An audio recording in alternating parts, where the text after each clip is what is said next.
So reports are coming out that AJ Dybansta and Darren Peterson, the two men that are slated to probably go number 1 and number 2 in this year's NBA draft, have both worked out with the Washington Wizards. But an interesting report came out today. AJ Dybansta has worked out with both the Washington Wizards and the Utah Jazz, the teams with the number 1 and number 2 picks in this 2026 NBA draft. But it turns out Darren Peterson has only worked out with the Washington Wizards. Peterson still believes he's going to go first in this draft, but I'm going to tell you guys right now, the Washington Wizards cannot overthink this. There is a very clear guy who they need to draft number 1, and it is AJ Dybansta. Allow me to explain. What's going on, guys? Welcome back to BoxInOne, a basketball content creation platform and podcast created by roischand and Joachim.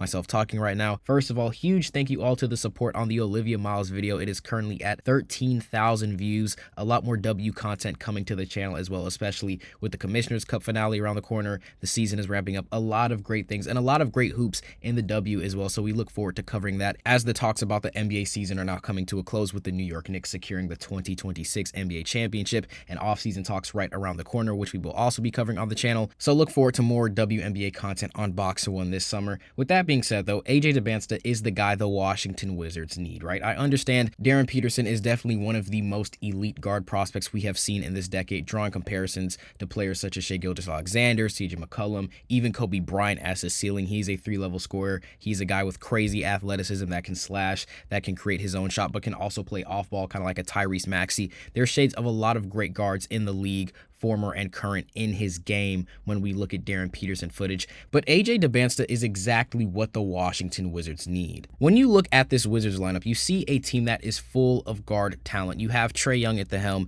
you have Keyshawn George, you have Bub Carrington, you have Bilal Coulibaly, you have Trey Johnson, who in my opinion was probably robbed for first or second All-NBA rookie team this year. One of the best shooters in the rookie class, but it was just the minutes. Going back to that and focusing on Peterson, you have a guy in Trey Johnson who was a rookie, who was clearly a sniper and a guy with a lot of potential, who did not get a lot of reps and minutes because of all of the guards ahead of him. I understand Darren Peterson is a guy that's probably going to be starting alongside Trae Young if you do draft him, but when we look at what the Washington Wizards need, that's not exactly what they need. They have guys who can, for better or worse, do very similar things to Darren Peterson, and getting a guy like Darren Peterson on your team, yes, is great, but you're also slowing down the development of the elite young guard conglomerate that you have brewing in Washington right now. The one thing the Washington Wizards do not have on their roster is an elite two-way scoring wing, and AJ Dybansta is exactly that. You have a 6'8" kid who can go from half court to the cup in 3 dribbles. You have a guy who's only going to improve on his three-point shot. You have a guy who can stretch the floor out, who can work in the pick and roll with Sarr, with Anthony Davis. You have a guy who's only going to continue to get stronger and taller. You have a guy who's doing media for the NBA Finals as a player correspondent, and he's listed as 6'8", but he's eye level with Karl Anthony Towns, and they're both the same height. AJ Dybansta is only going to continue to grow as well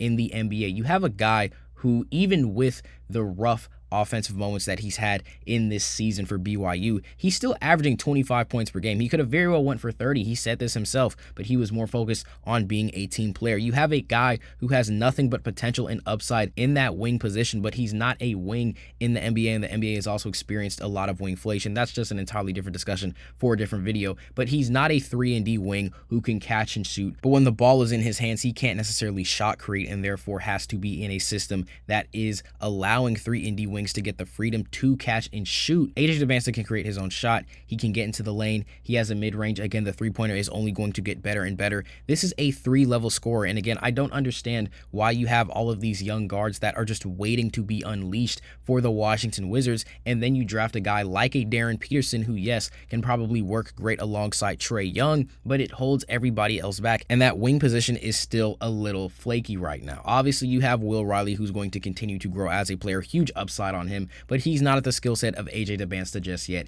AJ Dybansta is a guy that can fit into the starting lineup of the Washington Wizards of Trae Young, Keyshawn George, Anthony Davis, and Alex Sarr. You throw AJ Dybansta in that is a masterpiece waiting to happen. And we do believe if AJ Dybansta is taken first by the Washington Wizards, not only do they make the playoffs, but they are probably a sleeper team for top 6, even top 5 possibly in the Eastern Conference. You have Trae Young with 2 elite guys in the front court, Alex Sarr and Anthony Davis. You have AJ Dybansta. You You have Trey Johnson, Keyshawn George, Bilal Coulibaly, who can be an all NBA defense level wing. I mean, you have so much potential in this Washington Wizards lineup, and you have depth. I think that's the most important thing when we look at teams like the New York Knicks, who just won the NBA Finals. They can play 10 deep if they need to win a series. And if you get Darren Peterson, you probably have to let go of some of these younger rookie guards who can only add to the depth of the Washington Wizards. I understand, again, Darren Peterson is a guy who has potential to be a one-of-one guard prospect, but you have one guy who's unproven, who was injury-prone in college. I think that issue solved, and I'm not saying that Darren Peterson